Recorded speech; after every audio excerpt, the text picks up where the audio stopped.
Chitrakoot block मुख्यालय रामनगर में श्रीनाथ अग्रणी उर्फ लल्लू के आवास में चल रही संगीत में श्रीमद् भागवत कथा ज्ञान यज्ञ के चतुर्थ दिवस की कथा में कथा व्यास विनय कृष्ण शास्त्री निर्मला श्रीनाथ अग्रणी को श्रोता बनाकर अमृतमयी कथा सुना रहे हैं।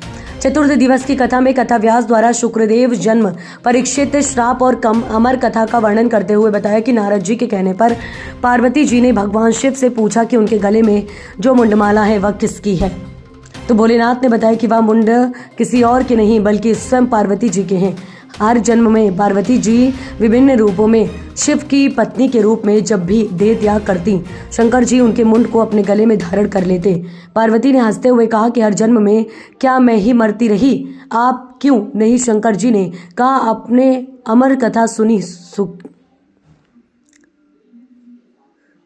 शंकर जी ने कहा हमने अमर कथा सुन रखी है। पार्वती जी ने कहा मुझे भी वह अमर कथा सुनाइए। शंकर जी पार्वती जी को अमर कथा सुनाने लगे। शिव पार्वती के अलावा सिर्फ एक तोते का अंडा था जो कथा के प्रभाव से फूट गया, उसमें से शुक्रदेव जी का प्रकट हुआ।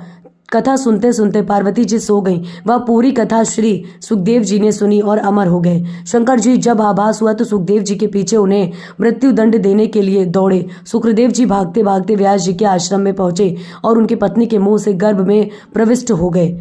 12 वर्ष बाद श्री सुखदेव जी गर्भ से बाहर आए। इस तरह श्री सुखदेव जी का जन्म हुआ। ब्यूरो चीफ अंकुर चौधरी, चित्रकूट। ये बात किसी से मत बताना। 9 लाख आहार लेकर के सुनंदा को प्रदान किया। आज बोले नंद के लाला की जय हो। लाला की बात सुन करके नंद जी ने कहा सबसे पहले ब्राह्मणों के पास जाना चाहिए। अब ब्राह्मणों के पास जाकर के नंद बाबा ने स्वस्ति वाचन कराया। वाचेत्वा स्वस्ति जनम तथा। सभी विप्रों ने सुंदर स्वस्ति वाचन कर दिया। हरि ओम स्वस्तेन इंद्रो वृद्धस्रावाः स्वस्ति नः पूषा विश्ववेदाः स्वस्ति नस्तार्क्ष्यो।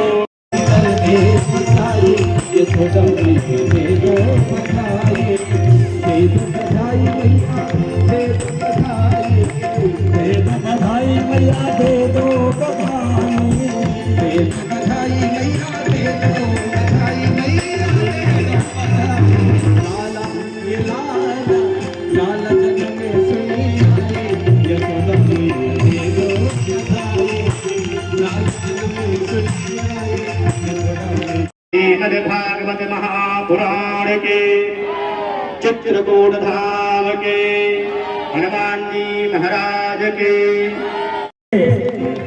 यहाँ कंजूसी काम नहीं चलेगा। देखिए यहाँ कंजूसी से आज अवध घर आनंद भयो, जय हो राजा राम की। अब तो महाराज कंस दौड़ा दौड़ा आया, देखा और कन्या को उठाकर जैसे मारने का किया वैसे देवकी जी ने कहा भैया ये तो कन्या है, कन्या ने तुम्हारा क्या बिगाड़ा है? इसलिए कंस को दया आ गई, कन्या को छोड़ तुझे कुछ मिलेगा नहीं क्योंकि तेरे मारने वाला तो पृथ्वी में पैदा हो गया। बोले देवी ये भी बता दो कहाँ हुआ?